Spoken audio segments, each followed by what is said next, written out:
Hey friend, before we get back into the episode, I want to offer you something that might deeply support you right now.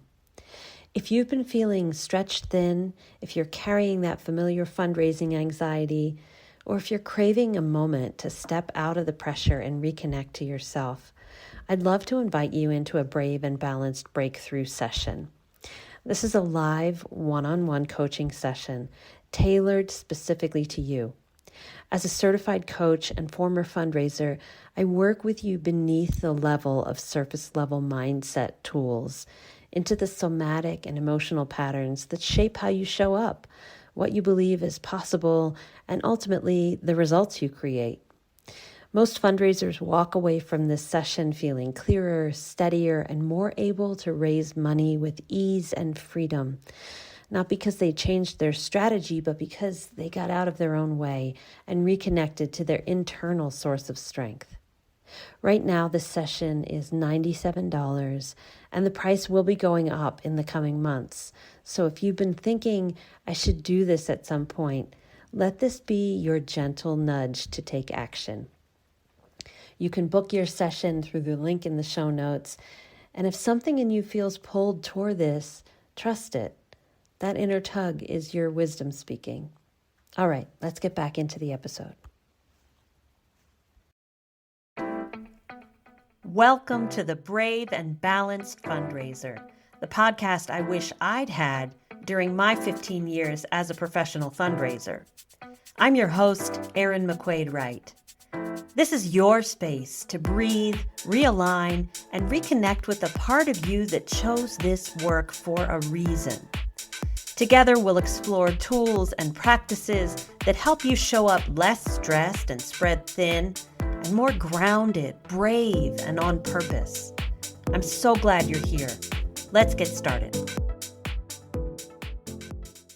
If you've ever left a fundraising event feeling successful on the outside but strangely drained on the inside, this episode will help you understand why. Today, we're exploring how to stay rooted in your own nervous system so you can lead donor rooms with steadiness instead of subtle self-abandonment. Let's go. Today we're talking about fundraising events, and I want you all to just take a deep breath with me because I know that this can bring up some stuff. So let's just breathe in deeply, allowing the belly to expand.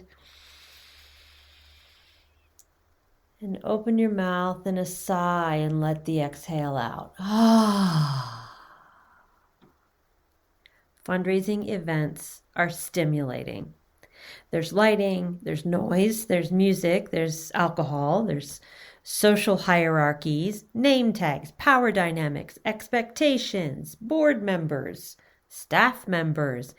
And if you've ever left a gala feeling wired, depleted, and strangely disconnected from yourself, even if it went well, you're not alone.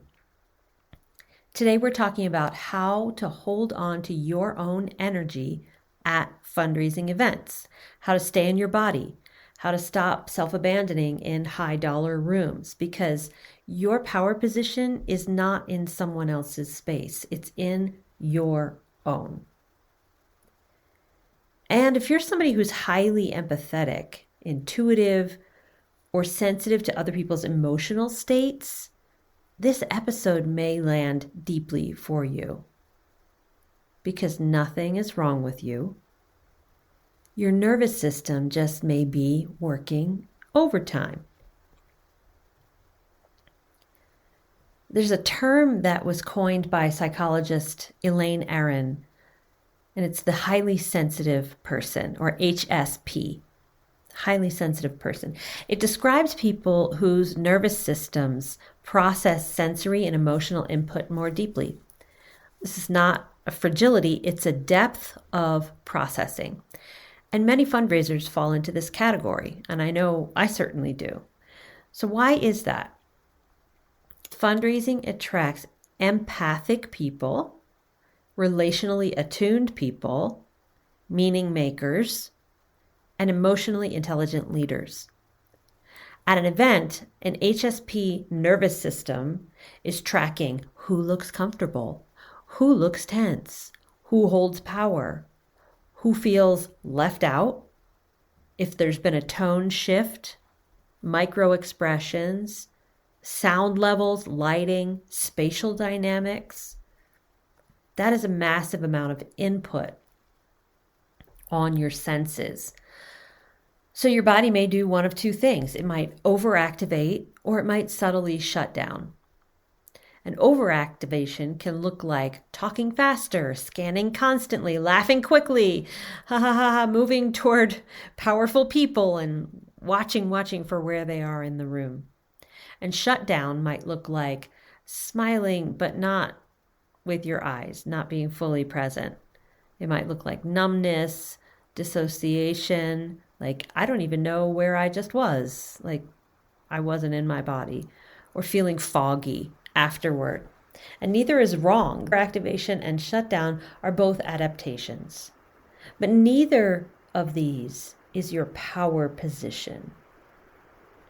Your power position is regulated presence. So let's name what can happen. You enter the ballroom, if you weren't already there 3 hours before the event began. You scan the horizon for major donors, you spot someone influential, and something shifts. Your breath changes, your posture shifts, your voice adjusts, maybe you're leaning forward in your body, your energy leans forward as well. And energetically, you kind of leap into their space. You orient around them. And this can look like over-attentiveness or over-agreeing, over-explaining, hovering, or performing enthusiasm. It can feel strategic, but often it's self-abandonment. It's leaving your own physical center, your body, in order to secure approval, funding, or safety. And for highly sensitive people, that leap happens really quickly because your system is already reading the room intensely. And here's the deeper layer. Many of us learned early in life that attunement equals safety. So maybe you had a parent who hovered when guests came over, hovered around those guests. Do you need anything? Do you need this? Do you need that? Oh, let me refill this. And maybe it was too much. Maybe it wasn't safe in your household and you learned how to anticipate mood shifts. And that kept you out of harm's way. Or maybe being good meant being agreeable. So in a high status room, your nervous system activates that old strategy. Scan, adapt, please. But that strategy is not coming from a position of power. It's coming from a position of reacting to rather than being the cause of how you want to be in that room. So I remember when I was in an organization that had a really high profile event. It was a beautiful, expensive restaurant that hosted, and it was a real treat to be able to go out to that restaurant. It was glitzy, it was glamorous. People had their own groups, their own kind of cliques that they talked with, that they gravitated toward at this event. And it seemed to me like the organization raising money that I was there to share with people about was kind of a bonus, but it wasn't why people were there. They were there because of the really, really good food, the really, really good crowd that they wanted to circulate in, the atmosphere. And I remember a board member coming to say hi to me, and I actually went toward him with too much energy and ended up stepping on his foot. And it was like this whole inability to read the room in terms of what energy was needed from me. Because if I had been observant and been in my body fully, I would have seen that this person was coming toward me. I didn't need to move. And at the time, I beat myself up about it and was like, should I go to etiquette classes? Because I clearly botched that whole situation up. But what I wasn't taking into account was my nervous system. And as a highly sensitive person, I was completely wound up in that event. I was trying to get everything right. I was trying to greet all the people, remember all their spouses' names, point out who my boss needed to talk to, queue up people for pictures for the paper. Y'all, it was a lot. I know you're familiar with this if you do fundraising for a living, because events take a lot of energy. They take a lot of people. They take a lot of time in the planning. And I was firmly in the school of thought that they never paid off. I drew the conclusion that events are never worth it. You never make enough on the event to offset what you put into it. And then last week I was at an event and I ended up having a fundraising conversation. I'm not a fundraising staff member, but I saw an opportunity and connected a donor who had spoken a particular interest to an organization that could really help him carry out that interest and get closer to the impact that he wanted to have. And as I was having that conversation with the donor, I was able to check in with my body and say, how is it going inside? And that took some years of nervous system regulation on my part before I could even realize in an event that I had a body. Oh, what's going on inside of it? Oh, okay, let me check in. And I realized I was calm. And that felt like a big win for me because I was the person who used to try to talk her way out of going to an event. My husband didn't get to go to a lot of events in his line of work, so he always relished an opportunity to get dressed up and go out. And I used to tell him, oh my gosh, maybe we don't need to go to this. Maybe should we just not go? And I could make that happen more easily when it wasn't my event. When it was my event, we had to go. But I would still complain about it on the way. And what was happening was just a general misunderstanding that the event was causing me to feel what I was feeling in my body. The nerves, the hand wringing, the wanting to be under the covers anywhere but at the event. But it wasn't the event that was doing that to me. It was my own nervous system. And my nervous system was doing that because I had a belief that I was not safe. And so my nervous system was like, okay, we know what to do with not safe. We run away, we fight, we freeze and hide. We know what to do with not safe. Got it. There's a lion chasing you. Got it. But there wasn't a lion chasing me. It was just a fundraising event with lots of dressed up people and perfect conversation to have and talking points to get through. And that felt like a lion chasing me. So that's the meaning my body made of that.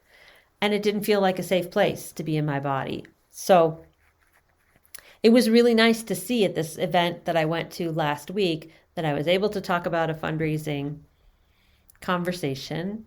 I was able to say, I think you might really like to learn more about this and find the person that this guy should connect with. But to do that in a completely peaceful way felt really different, and it felt really beautiful. And the conversation, it didn't have anything to do with the conversation. It had to do with the inner climate of what was going on inside me. So this is why I love to use fundraising events as a practice ground for you to be able to check in with your body and see how you're feeling, to see if you are even in your body, or have you jumped out of it to go and manage details or staff members or whatever is happening in the room?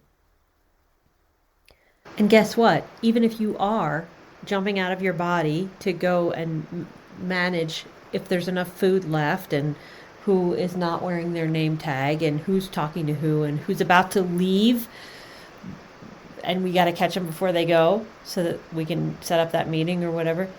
Even if you're doing that, that's fine. No judgment.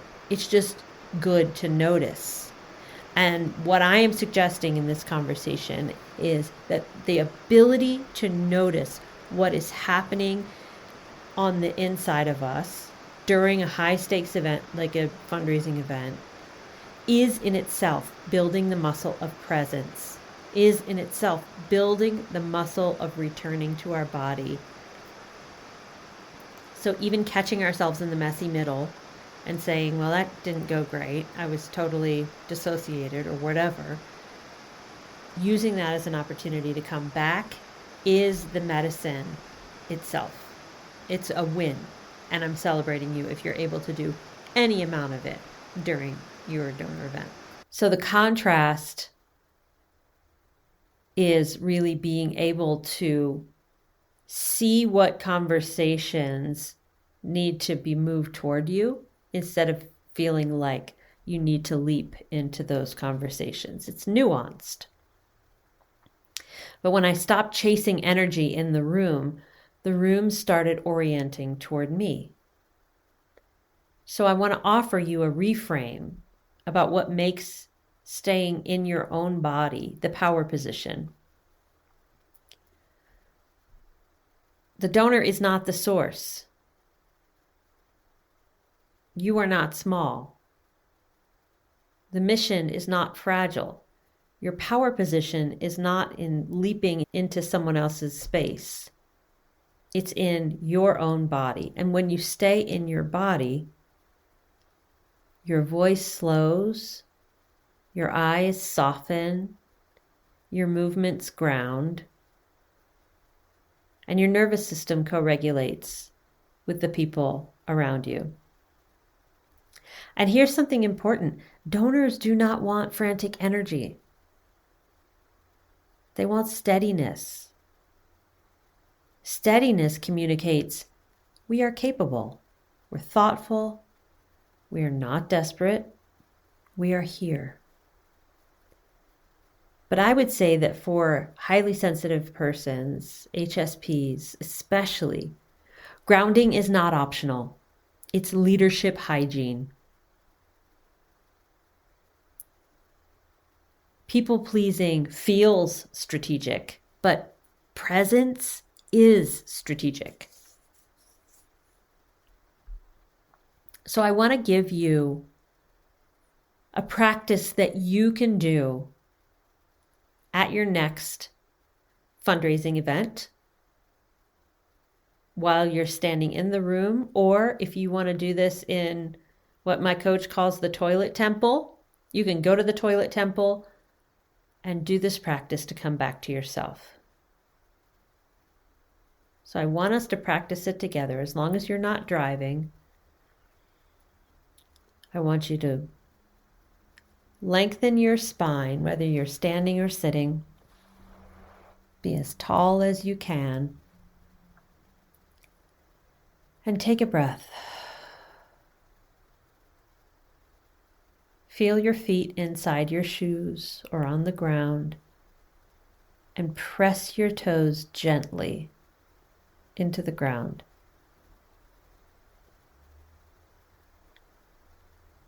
I want you to focus now on your shoulders and see if you can let them drop by even 1/4 of an inch. Tucking your chin in slightly toward the chest, like someone is pulling a string from your spine up, up, up, above you. Inhale slowly through your nose.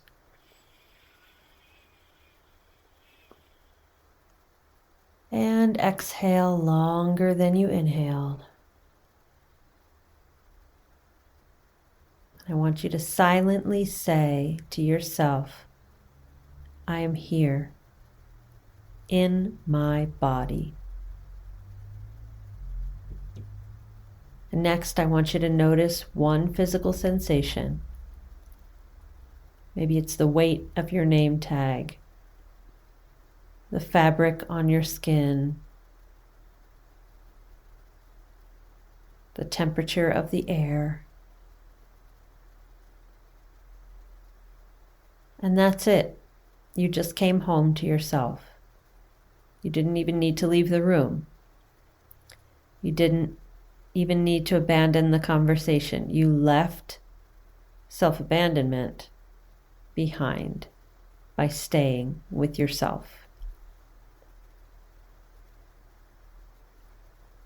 So I want to land this clearly with you. Fundraising events are neurologically stimulating, especially for highly sensitive, empathic professionals. And over-attunement can masquerade as strategy. Energetically leaping into a donor's space actually erodes your authority. Your power position is your embodied presence. And when you hold your own energy, donors feel steadiness, and steadiness builds trust. The next time you walk into a high-dollar room, don't ask who's here that's got the most influence. Ask, can I stay with myself even in this environment? Because that is leadership. And leadership, grounded, embodied leadership, is magnetic. Here are your takeaways from this episode. Number 1, fundraising events are neurologically stimulating, especially if you're empathic or highly sensitive. If you feel wired or depleted afterward, that's information, not weakness. Number 2, over-attunement can look like strategy, but it's often a stress response. Scanning, hovering, over-agreeing, and shape-shifting are usually signs your nervous system is seeking safety. You can give it that safety by doing a practice like the one I showed you today. Number 3, people-pleasing is not a power move. It may feel polite, it may feel relational, but it quietly erodes your authority. Number 4, your power position is embodied presence. Feet grounded, breath steady, energy contained. You do not need to enter someone else's space to influence them. And number 5, regulation is a leadership skill. When you hold your own center, donors respond to steadiness far more than urgency. So the next time you walk into a high-dollar event, don't focus first on who has the most money. Ask yourself, can I stay with myself here? Because when you can, you are no longer chasing influence. You are embodying it, and that changes everything. If this episode resonated with you and you want support strengthening your nervous system capacity in high-pressure fundraising environments, you're welcome to explore working with me. The link is in the show notes. Until next time, stay brave and stay balanced.